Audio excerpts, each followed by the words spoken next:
welcome back to my channel. I'm coming to you from Tropical Storm Beta, which you might hear outside. It's flooded the bayou down the street, which I'll show you some footage of that in a minute. And it's also supposed to keep raining all day, so fingers crossed that the bayous go down soon and lots of people don't have to deal with flooded houses. I did not expect to wake up and find Bray's Bayou completely out of its banks, flooding into the street. It is angry, and we're still gonna have rain all day long. This has been an incredibly unprecedented hurricane and tropical storm season in the Atlantic. We've blown through all the letters of the alphabet and gone on into Greek letters. And so Alpha was the last named storm, and then this storm is Beta. There's never been a tropical storm Beta. We've never seen this active of a hurricane season. And unfortunately, if you track climate predictions, things are only supposed to get worse. So as part of the promotion for my novella, Depart, which is a book about a hurricane, pretty much wiping out the city of Houston and the stories of some of the climate refugees coming out of that, my publisher and I had come up with the idea of putting together a queer climate apocalypse survival kit. And basically it's 10 artists that I really respect from the Gulf Coast or working along the Gulf Coast. All of them are working around themes of social justice, climate change, queerness, and kind of exploring those topics. And so I wanted to introduce you to these 10 amazing artists. I'm gonna have the links to all of their social medias and shops so that you can support them down below. And I've collected some pieces of art from them to go into this climate apocalypse survival kit. And just by showing up to our official book launch event for Depart, you're entered to win all this art. So this Thursday, September 24th at 7 p.m. Eastern, 6 p.m. Central, and I'll have the link to sign up for that down below. My publisher and I, Stelliform Press, are going to be talking about telling climate stories in a climate crisis. So my book launch was supposed to be September 1st, and that was postponed due to Hurricane Laura. Now it's dealing with flooding from Tropical Storm Beta. So part of what we're talking about is the difficulty of being an author who writes about climate change in an area where climate effects are already very much making themselves felt. We invite you to come to that, and just by signing up with the Eventbrite link down below, you will be entered to win all this amazing art that I'm going to show you. And you don't have to wait until the event to see if you find out, to see if you win, to support these artists. Go follow them on social media, and if you love their art, go to their shops and buy something from them to support them. It's been a very difficult year for all kinds of artists. Without further ado, I'm gonna get into it and just kind of showing you the pieces and telling you why I included these in my collection. The first artist I'm gonna tell you about is actually a good friend of mine for over 10 years, María-Elisa Heg. And she's often very inspired by like witchy or pagan imagery. This is a great print for surviving the climate apocalypse, a pox on the patriarchy, it says. And I think we're all going to need a little witchcraft to help us undo white supremacist patriarchal systems that have created this culture that is devouring the earth whole. So this is a very cool print. This is not really showing up on camera. This is like a pretty neon pink. And matching that is this tote bag that you can put all your art in. So this is also by María-Elisa Heg. This is the Glory Hand tote. Zoom in on some of the detail there. It's a really cool image. María-Elisa is a curator here at the Center for Contemporary Craft. And she's, like I said, a good friend of mine. We've been doing Zoom yoga during the pandemic.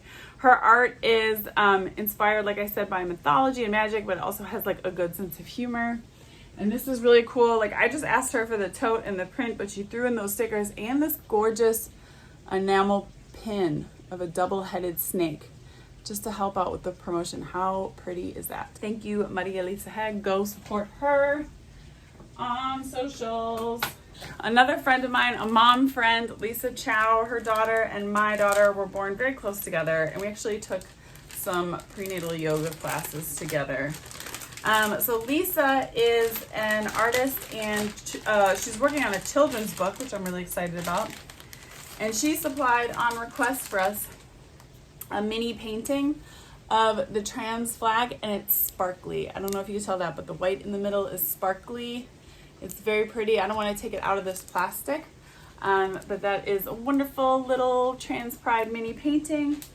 And this was all I asked her, but she also threw in goodies. My friends are so sweet. So she also threw in this rainbow patch. This is an iron-on patch in rainbow colors, and a couple note cards of painted lady houses, which I have always loved. So you could send a correspondence card to someone with a very cute note on it.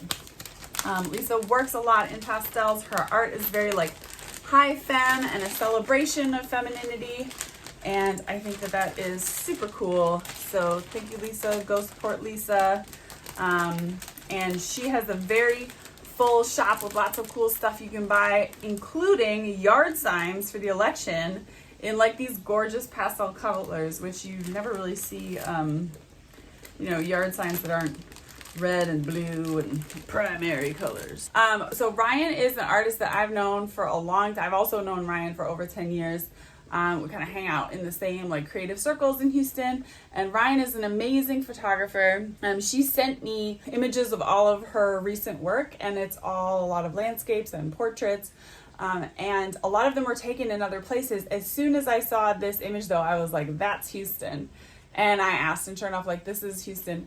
Let me tell you why this image is like so Houston to me and why it belongs in the Queer Climate Apocalypse Survival Kit, right? So it's like, first of all, it's kind of ugly, right? Like very harsh lines in Houston, power lines in the distance. The landscape is flat, like that's all very Houston. And then you've got this like eerily pretty, either sunrise or sunset, it's up to you, with like this kind of orange, murky sky. And that's probably because like the chemical refineries are flaring. Finding the beauty in an ugly place is what Houston's all about. I also like this because it kind of reminded me of my book, The Color Scheme, and also like you're coming out from underneath a shelter after the storm has passed and the sun is rising and or setting, depending on how you want to think about it. But it's like a hopeful image to me, and it feels very Houston, so that's why I wanted to include this one. And Ryan Francisco is an extremely talented photographer, and you should definitely follow her on socials. Okay, the next artist is actually an art duo. So Sarah Welch is the illustrator who's part of the two-person team Mystic Multiples. So Mystic Multiples is a duo that focus on risograph printing, which is the type of printing that these are done on, writing specifically about climate effects along the Gulf Coast.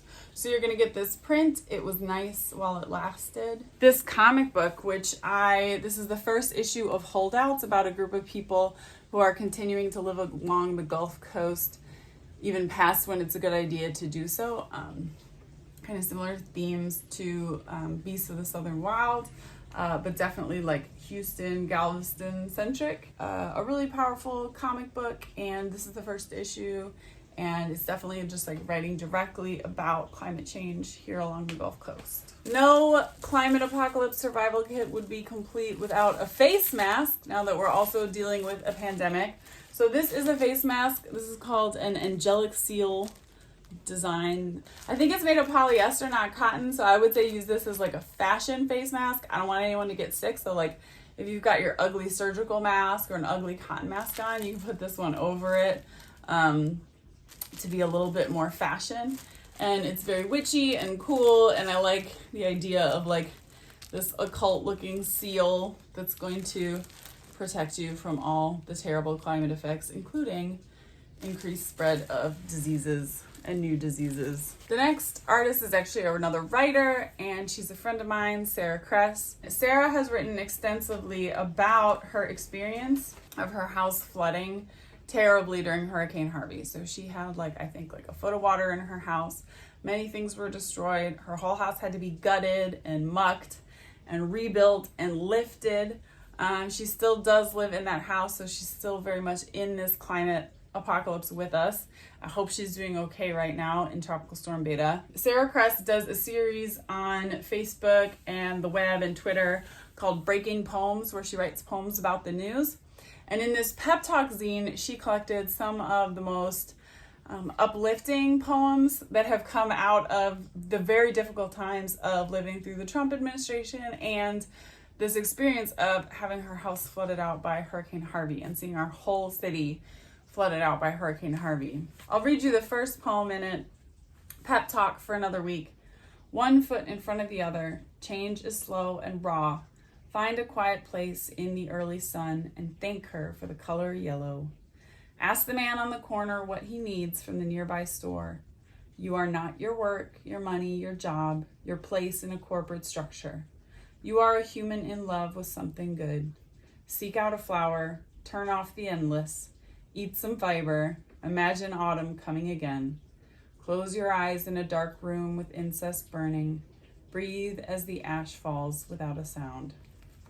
So I think Sara is incredibly talented. I found this book of poems incredibly moving and uplifting and helpful, and I've reread it many times, and I think it's essential in any climate apocalypse survival kit. So, Sara Cress. I was thrilled when Ganzeer agreed to contribute something to the climate apocalypse survival kit.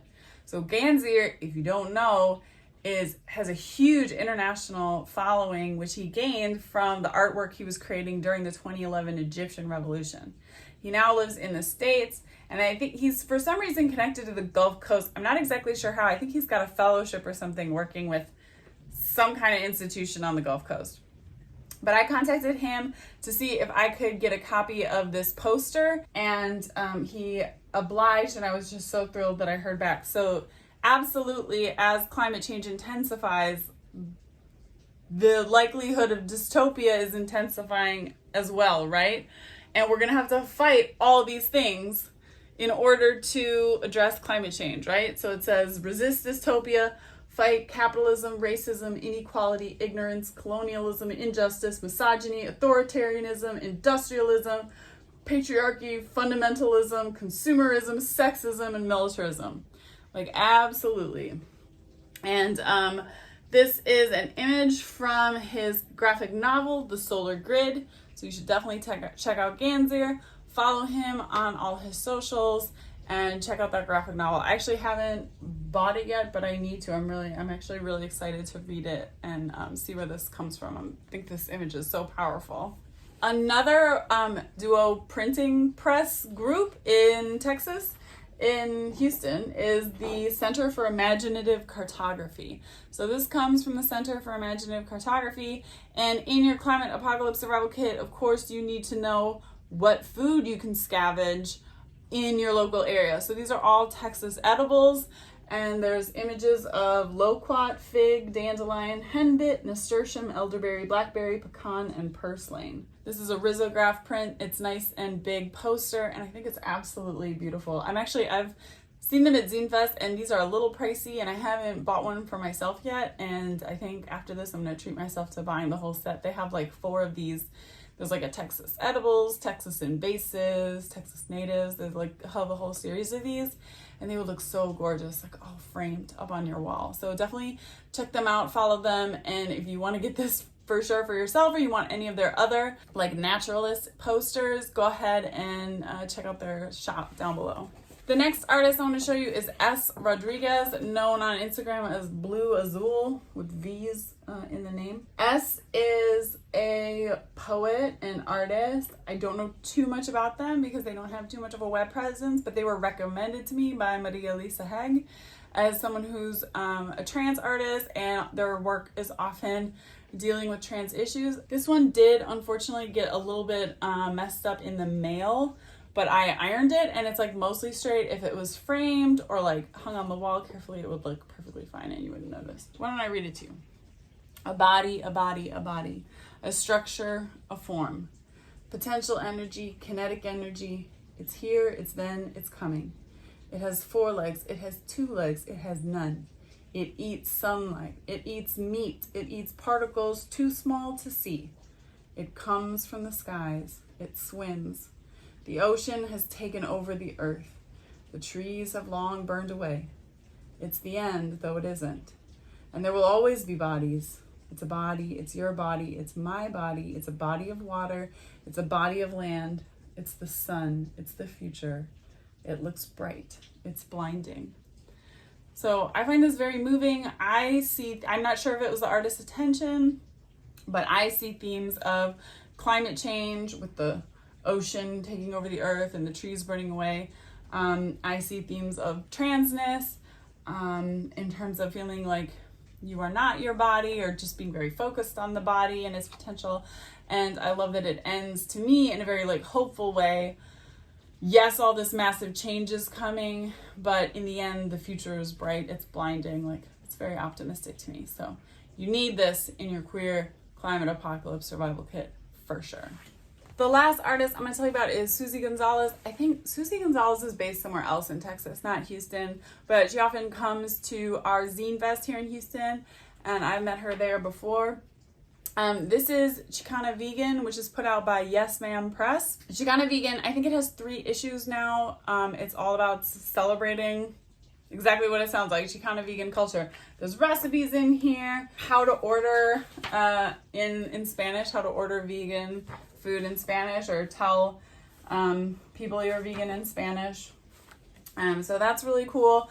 Veganism is definitely like part of the fight against climate change. We can massively reduce our carbon footprint by eating vegan. I'm not a full-time vegan, I gotta be honest, but I'm a part-time vegan, and I'm always trying to be more vegan and replace more of my meals with vegan meals, because I do think it's important.